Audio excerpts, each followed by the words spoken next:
Hey, it's me, Vicky Marie. Good morning, good afternoon, good evening, wherever you are in this crazy world we're living in. I've got a nice cup of tea. I am, for anyone who doesn't know, who might be watching this, my name is Vicky Marie. I live in Spain, in Europe. We have a nice day today. Thank God, at last we've had this horrible, cold, rainy winter, and today's nice, but it's quite windy. So you might hear the wind whistling around. But as far as, but it is quite nice. It's quite warm. It's 16 degrees. It's supposed to get warmer as the day progresses. It is just before. Oh, I'm early today. I was supposed to start at 11. I'm started at 1 minute to 11. Um, yeah, and do you know, this is the case I'm going to talk about in this video. So my dog is sniffing my leggings for some unknown reason.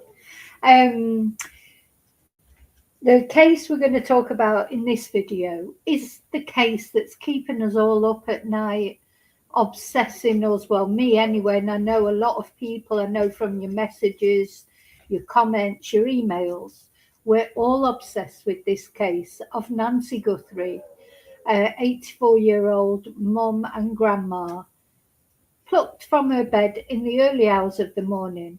And here we are on day, I don't know if it's 42 or 43, it feels like 443. And not really any further on, are we? We've got no real suspects. We've got no vehicle that was thought to be used. We've got no motive. Although Clown Sheriff Nanos tells us they're pretty sure they know what the motive was, doesn't he? That's what he said in his latest interview. But one thing we've known since the start of this case, and it's so sad for Nancy and her family, is that Sheriff Nanos is useless. Sorry, he's useless. Everything he says contradicts something he said before.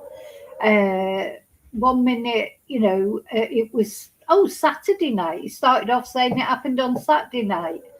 That the police were around there on Saturday night. Well, it was the early hours of Sunday morning when the kidnap's supposed to took place. Now, he actually said that twice in press conferences. He'd only done 2 press conferences and he was crap in both of them.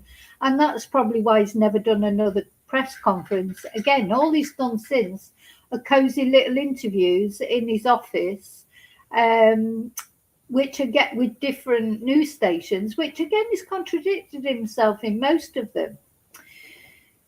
So he's not been very good. The investigation's not been very good. There's rumours that he doesn't get on with the FBI, so he's not cooperating with the FBI. You feel like there's 2 different investigations happening. Let's hope the FBI have got a sort of a fix on their investigation, because you just do not feel like Sheriff Nanos, his investigation, whatever it is, you can't have any faith in it, can you? Anyway, what we're going to look at in this video, so as I say, the person who loses out, or the people that lose out in all this, are of course Nancy and her family, who are desperate to know what's happened to her. Disappeared. Poof. Puff of smoke. Did aliens come down and whisk her? We don't know. We've got the CCTV of some guy. Looks like he's made locking off the CCTV, etc. There are more images now, apparently, but we haven't seen them yet. I don't know if we are going to get to see them. It's the FBI who's got them. But yeah, there's this general feeling that they're not cooperating. Nanos quite often says things like, well, not that I've been told, or not to my knowledge, or that's my belief, as if he's not really in the loop. And then in the next breath, here's the dog, here's Riley now, come say hello. Then in the next breath, he'll say, oh yes, we're working together hand in glove, if you'll pardon the expression, because of course gloves have played a big part, haven't they? Are you coming up? Say hello. gloves have played a really big part in this investigation. There's more black gloves in Tucson, Arizona than in the whole of the rest of the world put together. Anyway, so very early on, what we're going to talk about in this video is Ashleigh Banfield, who is a podcaster. I'm going to talk about her in a minute, about her history, and she came out very early on in this investigation and said that Nancy Guthrie's son-in-law, Tommaso Cioni, who is the husband of Annie Guthrie, or partner, I don't know if they're married or not, that he was a suspect. So, of course, this released a sort of well, you can imagine, can't you? Because she's a respected podcaster, Ashleigh. She doesn't normally, as far as I know, sort of come out with a load of rubbish about cases. There are those of them out there who'll just say anything for a click. But I don't think Ashleigh's thought of as like that. So, of course, big storm about it, certainly in the social media. Was Tommaso complicit? Of course, Tommaso and Annie were the last people to see Nancy. So, because she'd been there the day before, the evening before, for dinner and for a games night. And it was Tommaso that dropped her off at home. So that all fit in, with this idea of Tommaso being the suspect. Of course, then, not long after that, Deputy Dog, Sheriff Nanos, came out and said, oh no, all the family have been cleared and their spouses. They're not suspects. And so that left Ashleigh Banfield with egg on her face, really, didn't it? And, I've got to admit, still haven't really properly watched her since, because I don't like that people just throw names around when they've got no basis for it. Anyway, that's what we're going to talk about. But Ashleigh Banfield, she's bitten back. She has come out and, she's got a lot to say about it. She's pissed. I don't mean pissed drunk like we use in the UK. I mean pissed, American pissed. She's angry. So she's really angry, really pissed. And you'll see with this video we're going to watch where she explains a few things and asks a few questions of Sheriff Nanos. And we're going to see, what do we think about it? Do we believe Ashleigh Banfield or do we believe Sheriff Nanos? I think that's, Sheriff Nanos is difficult to believe, isn't he? But anyway, you'll let me know what you think. So thank you to everyone. First of all, let me say my thank yous. Thank you for watching. Thank you for liking.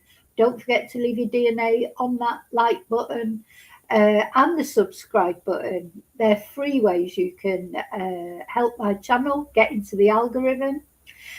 Also commenting, of course, that's a free way that you can help my channel if you want to. If you don't, well, that's fine. I can't tell you what to do. Thank you to those of you who've bought me a Ko-fi or sent a super sticker or PayPal'd me. All those nice ways you help out my channel and especially helping towards a new computer. Thank you. I appreciate it. I appreciate all the emails that I receive. I appreciate all your nice comments you leave. And even if you're a trolley dolly, if you make some, I don't know, you can always help the algorithm, even if you say nasty things or leave a downward thumb button. So thank you for that. Hello to you lovely lurkers. Thank you for watching. My lovely lurkers are the ones that like to watch the lives, but don't just the chat is not for them. Hello to replay crew. Anyone who can't manage to watch the live but watches it later. And then there's a few of you in chat. I'm going to come in and say hello to the ones who are brave enough to put their head above the parapet and join in the chat. Thank you. So where are we? So who've we got in chat? So hi Lily. Hi Lily, you were first today. Hope you're well. Hi Angel. Hi Daniel. Hi True Crime. Yeah, what do we all think of all this? There's so much. Now this case, it's haunted me. It's haunted me. Last night I switched off from it a little bit, but that's because a lot of the streamers now, I think a lot is made. I don't mean this. Obviously the real victim is Nancy and her family, and God knows what they're going through. But I think what we have to remember is that a lot of podcasters, they really do care about these victims, and I include myself in that, whether people believe me or not.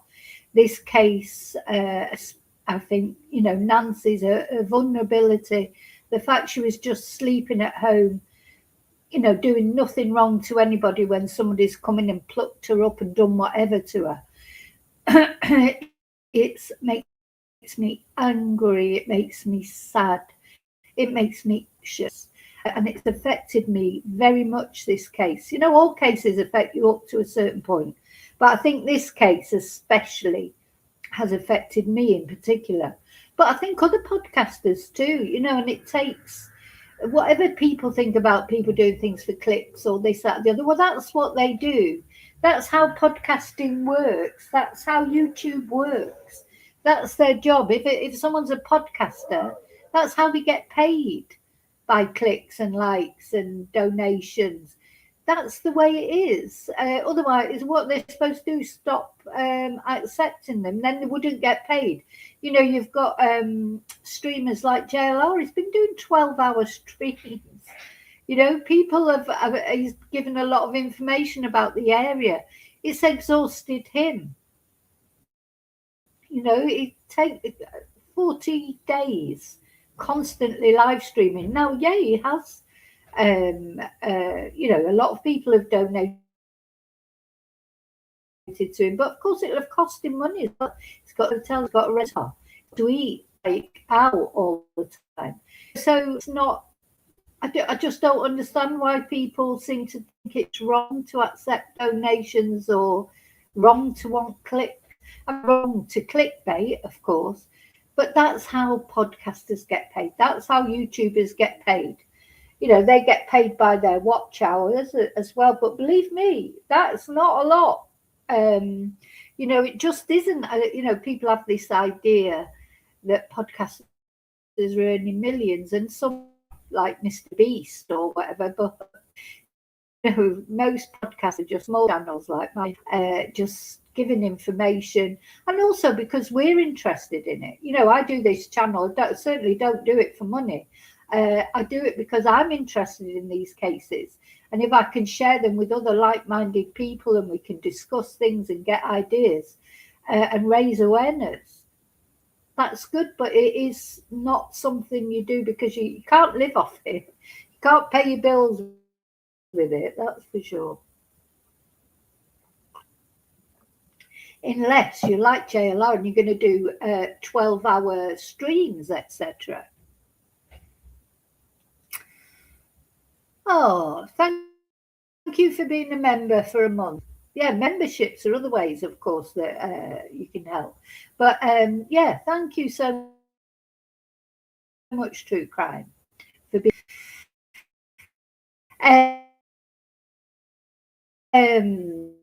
So, I'll just leave because I like to appreciate people when they, contribute in that way to my channel. You can't just by watching. And anyway, go back to the podcasters. So JLR, for example, so he's been there for 40 days straight. In long 12-hour streams, documenting everything that's going on there.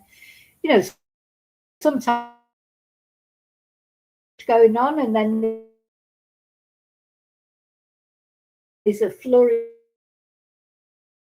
of activity.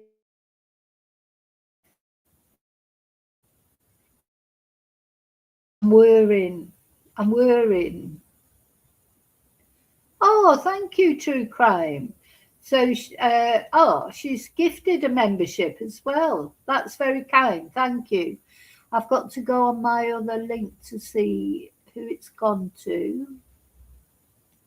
Oh, Auntie Ree. Well done, Auntie Ree. Congratulations. That's a free membership for a month from True Crime Movement. Hail, hippie. No cry. Cannot promise that I'm not going to cry, old hippie, because this case does. Gosh, you're up late, aren't you? You're up late tonight. Couldn't you sleep? Because old hippie, he is just up the road from where this has all happened with Nancy. So it's night time there at the moment. So you are up late.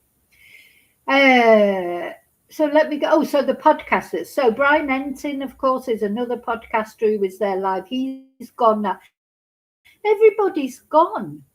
Everybody. Well, JLR's not gone yet, but he said he's going. I'm going to show his head. I'll just take that off. This is what JLR has said.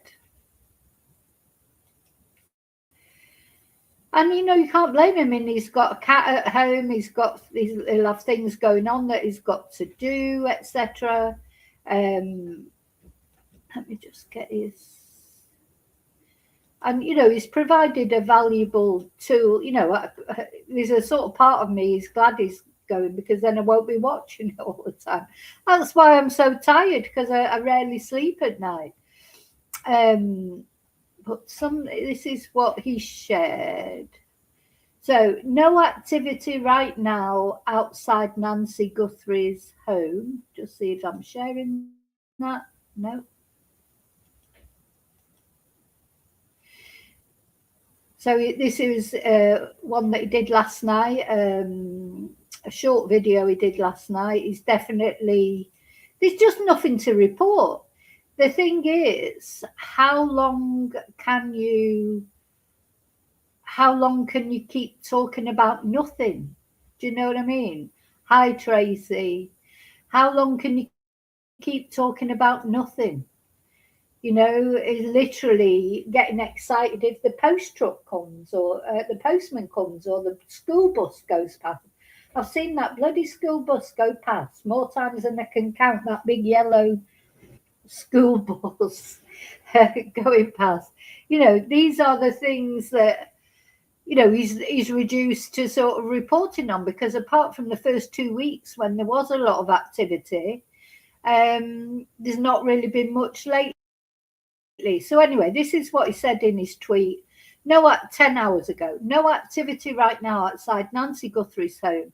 I am leaving soon. Now, don't forget Brian Entin from News Nation. He's already gone. He looked ill by the end of it. I think he was quite ill, like under the weather.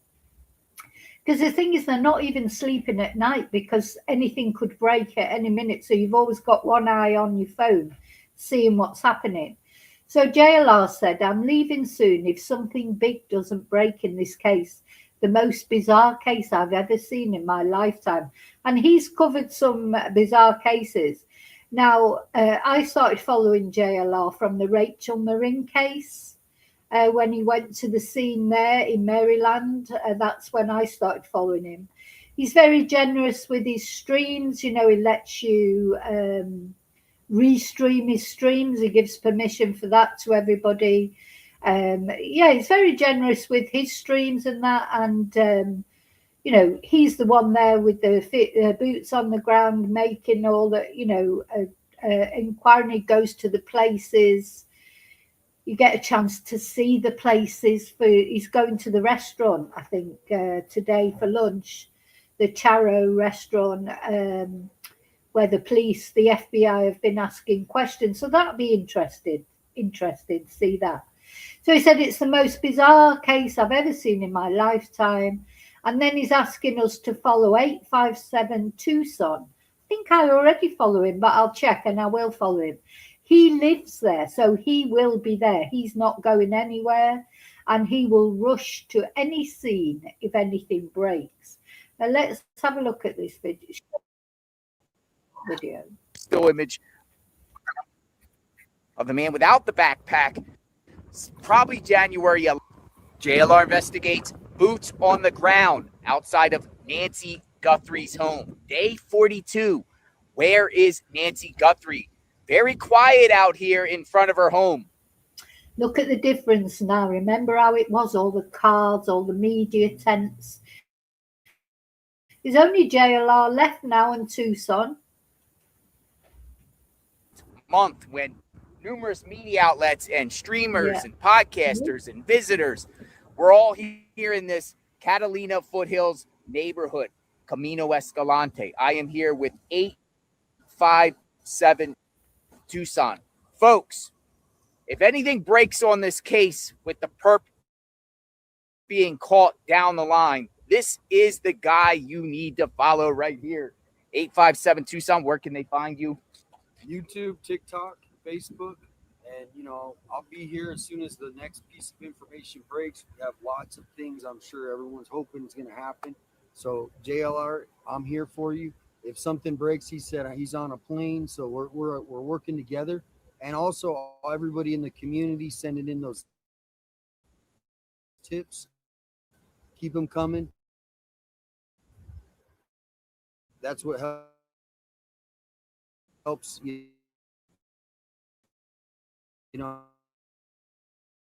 we'll get them. Would be coming back to the scene here.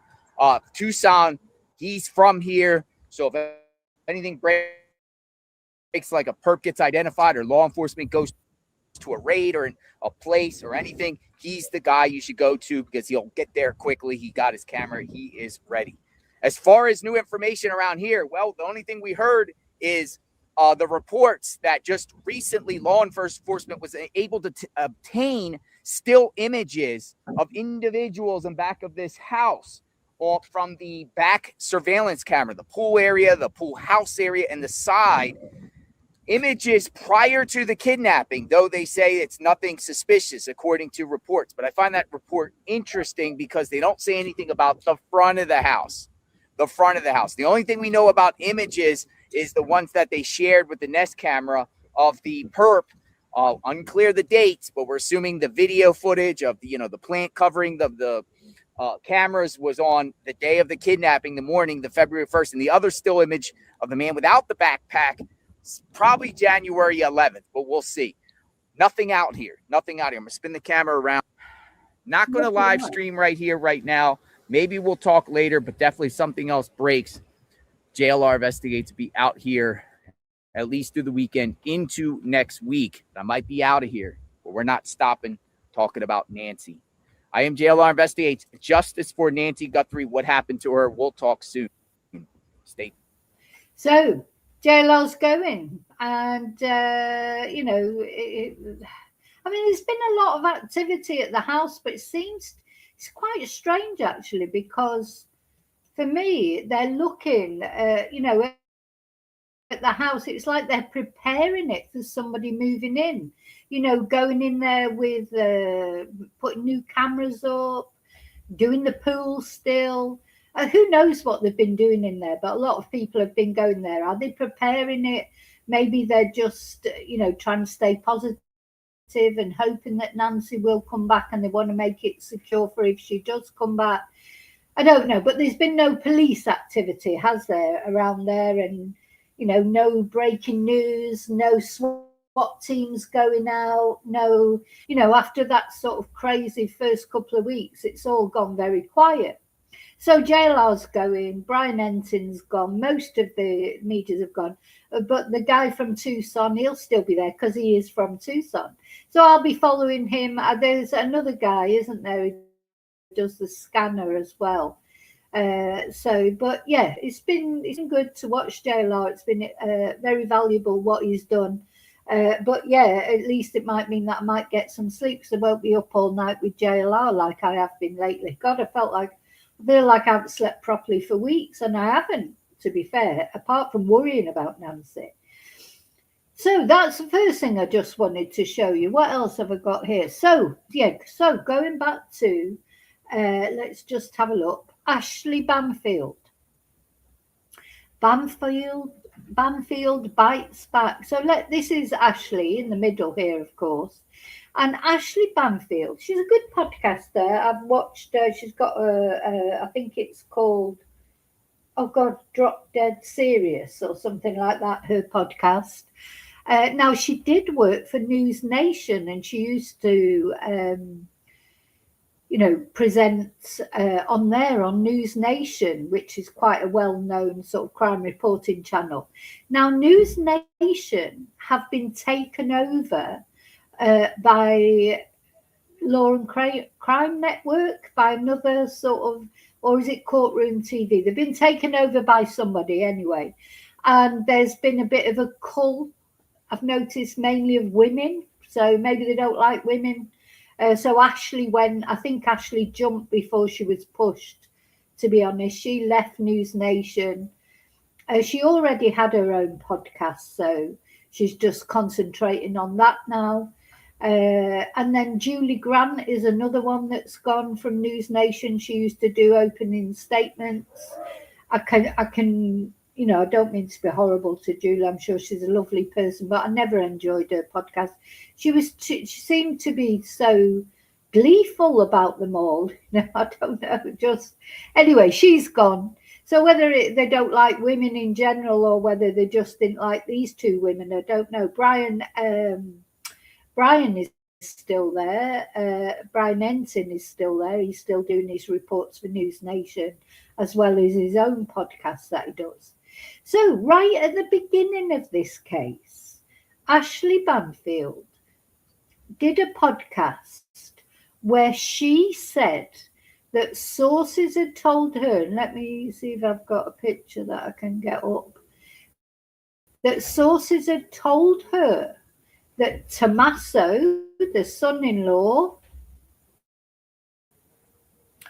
and Annie, well, not that Annie was a suspect, to be fair. They said that Tommaso, she said clearly on her podcast that a source had told her that Tommaso, pictured here, is Italian descent, and his wife Annie, that's Nancy's other daughter, of course, Savannah is her daughter, the famous daughter who's a news anchor on NBC, I think it is. And this is Annie and her husband, Tommaso. And Ashleigh came right out and said, right in the early days of this investigation, Tommaso was, according to her source, that's what she said, she had a source who had told her that Tommaso was a suspect. And as I say, this caused, of course, you can imagine, it was all over. Everyone was talking about Tommaso. Oh, they were saying so many things. They said he'd gone to Italy to watch the Winter Olympics. I mean, these are the crazy things that people come out with. And then aspersions were cast because he's in a band, or he was in a band. I don't know if he still is. And one of his other band members came under suspicion, and he had an absolute nightmare, So it started off, all this speculation about Tommaso. Started off, horrible sort of attacks on the family, on Tommaso, on Annie, people saying the right load of old rubbish, calling him tomato, which I think is really disrespectful, because at the end of the day, this man, if he's innocent, that's his mother-in-law, who he seemed to be very close to. He looked very upset when he went to look at the tributes with Annie and Savannah. They were all upset. Annie was audibly upset. He seemed to be very close to Nancy. So, if he's an innocent guy, it's terrible, isn't it? Disrespectful the way he's been spoken about. Because there is no evidence against him. Now, their car was towed off by the FBI, and apparently it's back in the driveway now. But it took a long time before it was returned to them, didn't it? So people speculated about that. But I think they've definitely been looked at as suspects. And, in the early days, of course they have, because they were the last people to see Nancy. Tommaso drove Nancy home, apparently. He dropped her off at home. So, of course, he will have come under suspicion. That's not the same, of course, as being a suspect, is it? Because I would imagine that when it cases first start, everyone's a suspect. Could be, nobody knows really, even now, as long as nobody knows who it was, unless they've got, you know, cast iron alibi or whatever. You know, it's hard to clear people, I think, until the real perpetrator is found. You know, so anyway, the car has probably been searched. Apparently, you know, they will take your car apart to look for every little clue, hairs, of course, spots of blood. You know, it will be examined with a fine tooth comb, literally. And then some people are saying that it's took so long to get the car back is because then they would have had to put it all back together again. You know, I presume. I don't know. Or anyway, they've got their car back now. Sheriff Nanos then later cleared the family and their spouses, said that the family and their spouses, let's be clear, he said, I want to make it very clear, the family and their spouses are not suspects. But I think because of what had happened, because to be fair, I think, of what Ashleigh Banfield had said, people would, you know, and she doubled down on it. She's still doubling down on it. She's not going back on it. She's biting back as far as Sheriff Nanos is concerned. We're going to see what she said in a minute. But she's not doubling down on the fact that her source told her that the son-in-law was a suspect. And perhaps he wasn't exactly a suspect. He was just generally, everybody was being looked at. Was he an actual suspect in the sense that they actually thought he'd done something, or a suspect in the sense of everybody's got to be exonerated? You know, everybody's got to be looked at and cleared. You know, I don't know, because we haven't been told that. So in the early days, Sheriff Nanos, and this is what Ashleigh's going to remind us in a minute. Hi, Pamela. Yeah, they do. They've got to check the fact, you know, that's, if you were family of someone who was murdered or disappeared, you'd be saying, yes, come and check me out, get that over with so you can go and find the real person who did it. You would, if you've got nothing to hide, and the family have been completely cooperative. Sheriff Nanos did say that right from the beginning. The problem with Sheriff Nanos is you can't believe a word he says, though, can you? That's the problem. But he did say they've all been cooperative. So, yeah, you would want, if your loved one went missing or was murdered or something happened, you would want them to check you out, get that out of the way, and then move on to the next person. Because as you say, Pamela, they start with the family first, they start on the inside, and then they work out, you know, unless there's a clear perpetrator right from the beginning, that's what they do. They start with the people who knew the person.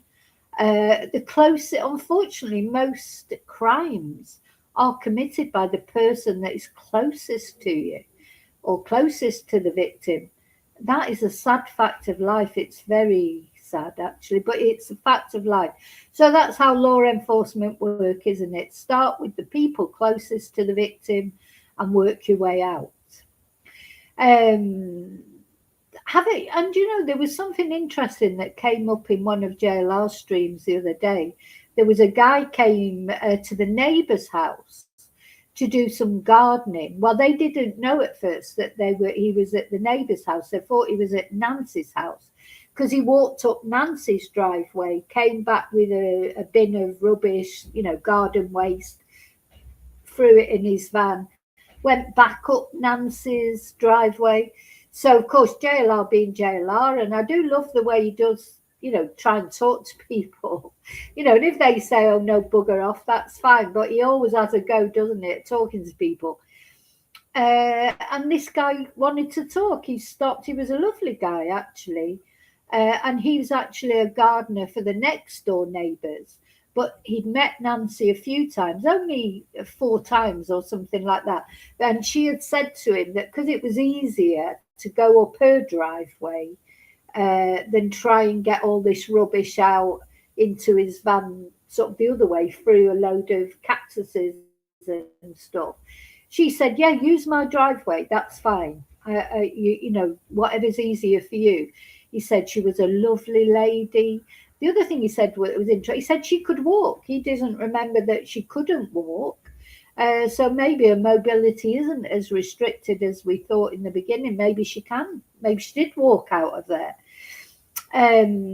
But the interesting thing for me was that this man, when the podcasters that were all sort of hovered around him, asked him, have law enforcement questioned you?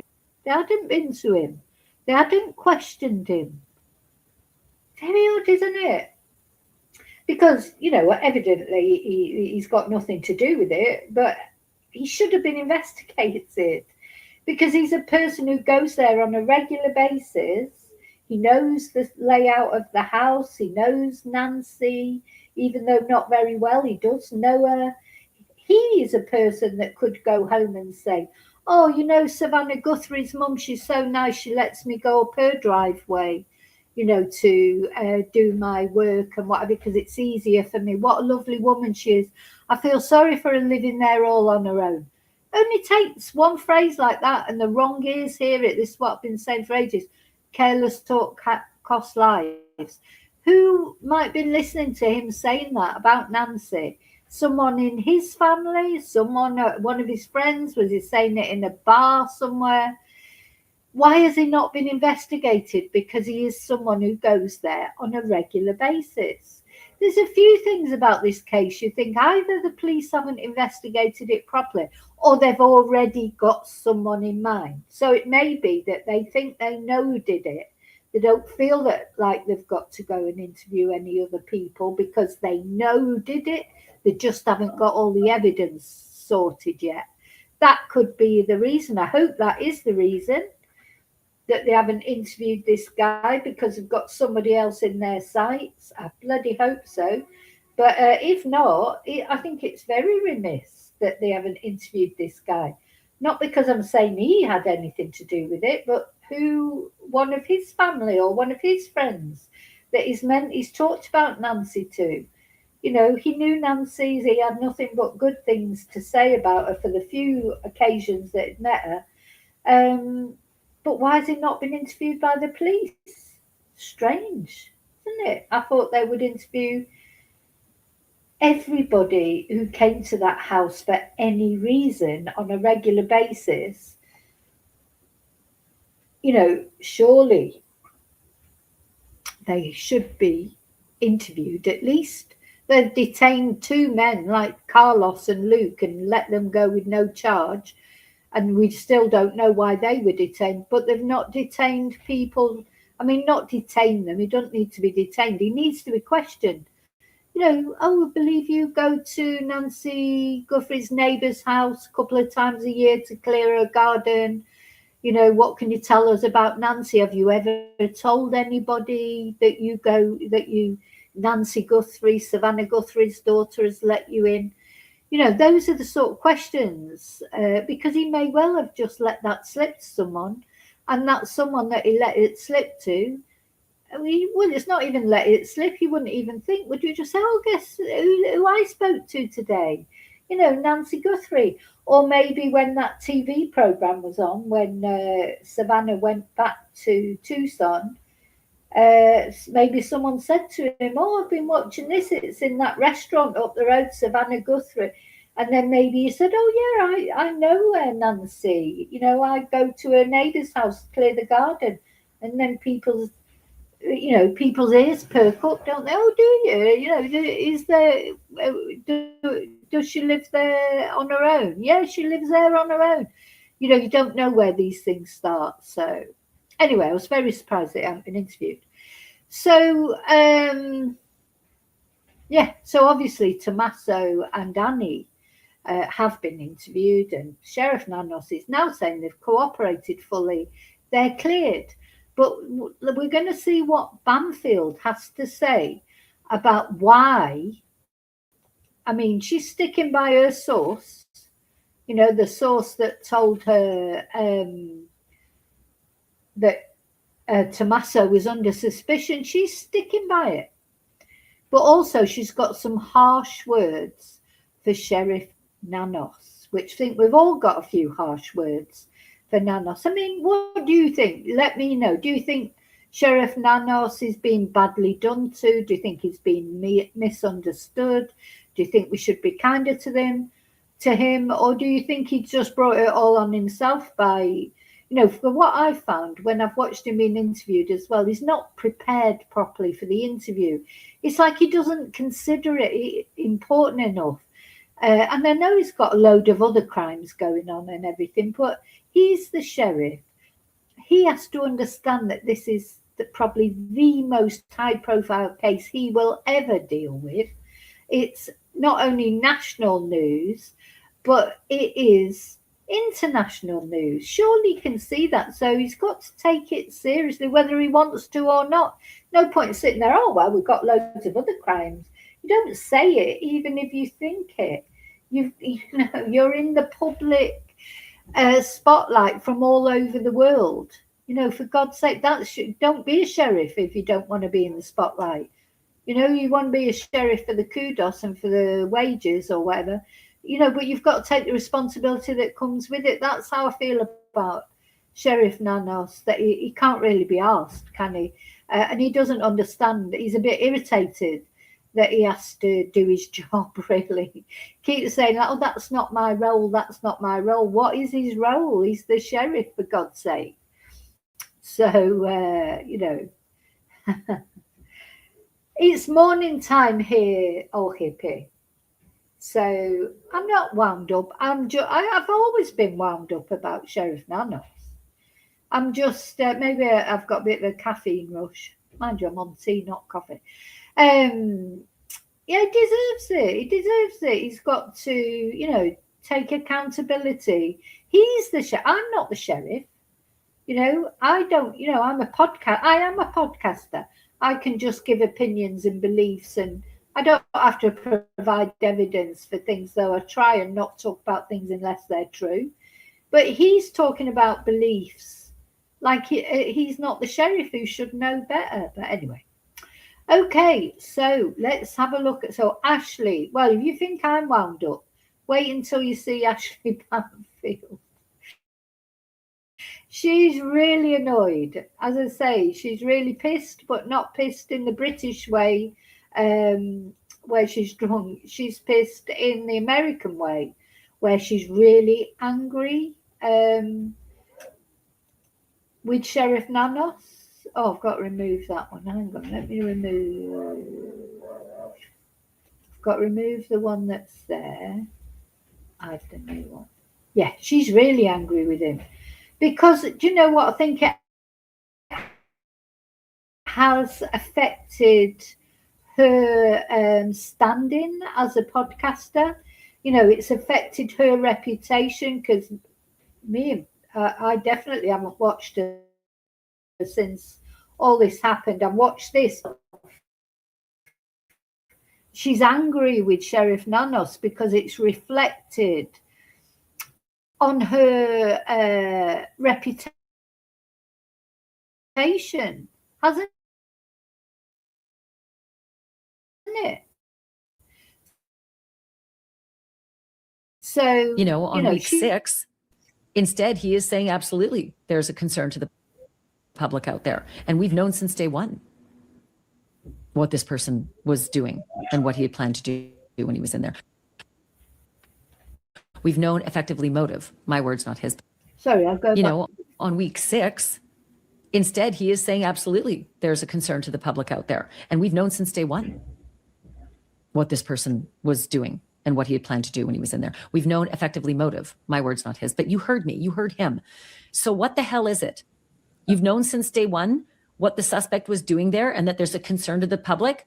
Then why didn't you say that on day 1 and day 2? Why did you tell? And she's right, because, this is the latest thing that Sheriff Nanos came out with. We know what the motive is. We've known since day 1. But on day 1, he was telling all the residents of Tucson, don't worry, no threat to you, no threat to you.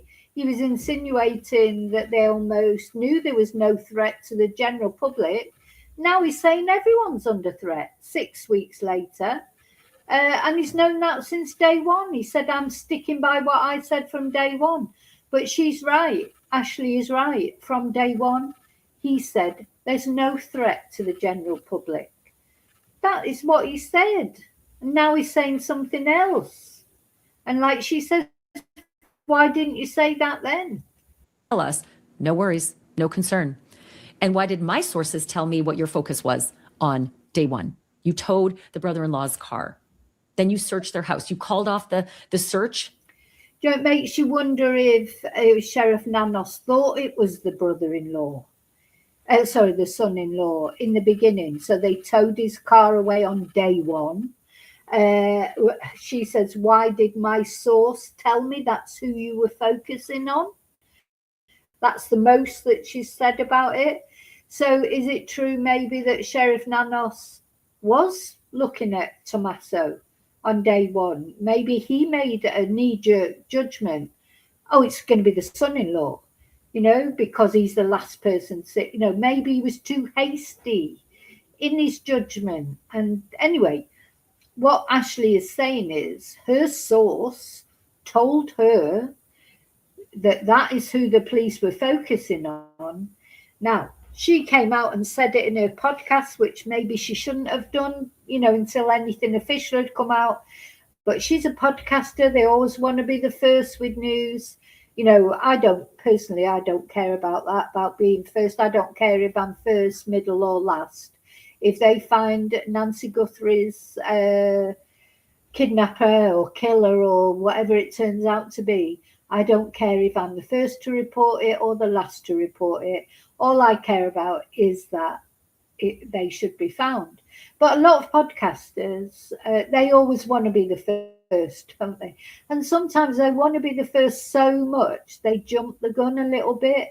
This is lots of times. My chatters have sent me emails and said, oh, look, this has happened or that's happened. And I'll say, well, what's the source? What's the source? Where's this coming from? And try, I don't want to, sometimes you say, oh, I'm hearing rumors that something, that's maybe how Ashleigh should have phrased it more, that she'd heard rumors. Though she did say it was my source has said that the son-in-law is a suspect. I don't know what the right way to phrase it is. I mean, it's pretty common sense, really, that he would be a suspect right at the beginning. But it certainly her coming out and saying that a source within the department had told them that. And Ashleigh probably has got good sources. It gave it more credibility. It wasn't then just suddenly a rumour. It was from a source within the police department or, an official source. So it gave it more credibility, and so people ran with it. For Nancy Guthrie, you turned over the scene and you told the public that there was nothing to worry about. What changed, Sheriff Nanos? Did we have nothing to worry about on day one because your beliefs were something else? Or did you not believe since day one that there was a danger to the community out there and that you've known all along what the motive is? I don't, on week 6. So what's the truth? Did you know on day one? And it's true when you think about it, the way the case was handled right from the beginning, it was as if he knew, they released the crime scene so quick, didn't they? And then they had to go back and put the crime scene tape up, but it was too late because Brian Ensign had already been in and videoed the trail of blood going up the porch. Did he jump the gun? Did he jump the gun? Did he think, oh yeah, this is Tommaso? Go tow the car away. He thinks job done. We've got whoever's behind it. Because logic, and I've said this all along. If you think about it logically, it could easily be Tommaso, because he was the last person to see her. She spent the evening at their house. He took her home. He's the son-in-law. It's a logical conclusion to come to. Except it's not true, apparently, because now Sheriff Nanos has said, no, all the family and the spouses are clear. So did he jump the gun? literally in the beginning and assume it was Tommaso and then relaxed about everything else, like releasing the crime scene because, did he think that it was going to turn out to be Tommaso so they could release the crime scene? Did he think it was a case that was going to be just over and done within a couple of days? No reason to keep the crime scene, telling everybody they didn't have anything to worry about. Is it because I'd quite believe that it was the sheriff's fault, to be honest. I could just imagine him saying, "Oh yeah, we've definitely, it's definitely Tommaso," in his little meetings, and then the source, whoever it is, has told Ashleigh Banfield for some reason. I don't know. Of course, people in law enforcement, etc., they shouldn't tell podcasters things. They just shouldn't. Not before it comes out officially. Because it's caused a lot of misery, not only for Tommaso and Annie and the family in general, as if they haven't got enough misery going on, but it's caused misery for Tommaso's bandmates, or that, the particular bandmate that came out and said how they were looked at and that. So this case has been mishandled right from the beginning. I hope they're dealing with it better now. I hope it is the FBI who's dealing with it. Let's watch Ashleigh one more time. See her. I mean, she was really angry, and I don't blame her. On week 6, instead, he is saying absolutely there's a concern to the public out there. And we've known since day one what this person was doing and what he had planned to do when he was in there. We've known effectively motive. My words, not his, but you heard me, you heard him. So what the hell is it? You've known since day one what the suspect was doing there and that there's a concern to the public. Then why didn't you say that on day 1 and day 2? Why did you tell us, no worries, no concern? And why did my sources tell me what your focus was on day 1? You towed the brother-in-law's car. Then you searched their house. You called off the search for Nancy Guthrie. You turned over the scene and you told the public there was nothing to worry about. What changed, Sheriff Nanos? Did we have nothing to worry about on day 1 because your beliefs were something else? Or did you not believe since day 1 that there was a danger to the community out there and that you've known all along what the motive is? I don't. So she's angry, isn't she? And she's very pointedly, night, Pamela, she very pointedly is addressing Sheriff Nanos. She's angry with him directly. She mentions him by name. What is it, Sheriff Nanos? So she's challenging him, really, because her reputation's damaged because of him, as far as she's concerned, isn't it? So, yeah. I just wanted to tell you about that and show you that video. Now, just then, or just check, see if there's any news. What's this? FBI agent almost burst into tears while sharing heartbreaking Nancy Guthrie update. I don't think there are any updates, surely. Well, I haven't seen any. Let's have a look.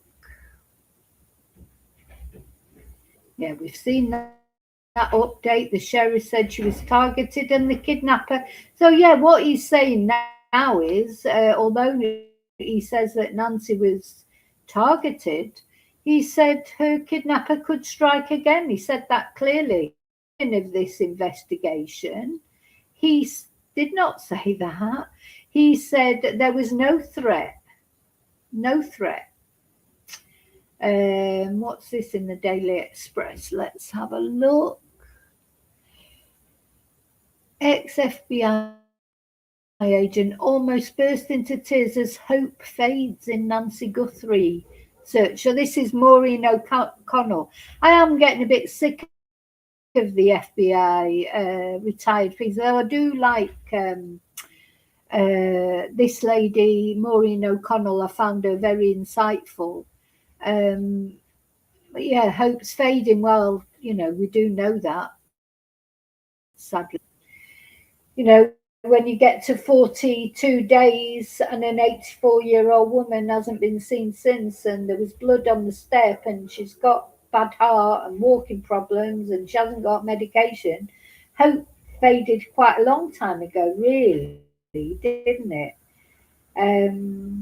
So very sad. And you know what makes it even sadder is you don't feel like Sheriff Nanos is really in control with this. I mean, I hope he isn't in control, because I hope the FBI are in control, and I hope the FBI are beavering away behind the scenes. I'm sure they are, and that something will break soon. But you know, we've been saying that for 42 days. We've been saying maybe today something will break. Maybe today someone will be arrested. Maybe today they will be found. And that every day that goes past it feels less likely, doesn't it? Anyway, thank you for caring about Nancy. I hope you're not having nightmares at night like I am, to be fair. You know, this is a case that is gripping a lot of us, and it's causing a lot of anxiety, a lot of sadness, etc. And that's just amongst us who didn't know Nancy personally. So my heart breaks for her family. I hope they're finding some way to cope, along with all the trolling and the God knows what that's going on. And I hope and pray, and I would like to think that Nancy is safe somewhere. I hope so. She's definitely safe somewhere.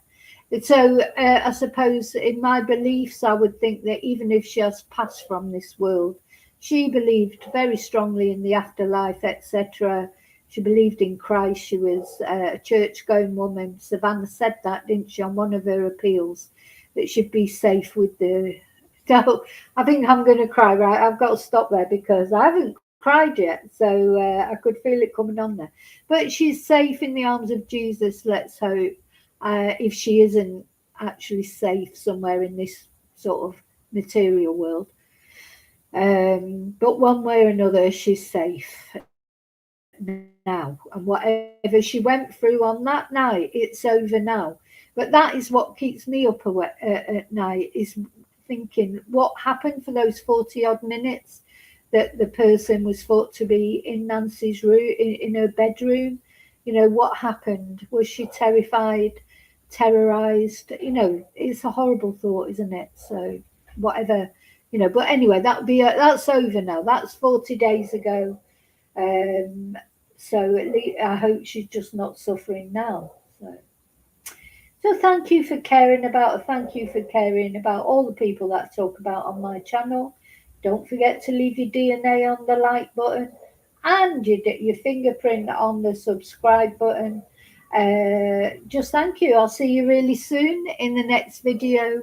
Take care of you, because you are the most important person. I'll see you really soon in the next video. And until then, may your God with you. Thank you. Bye.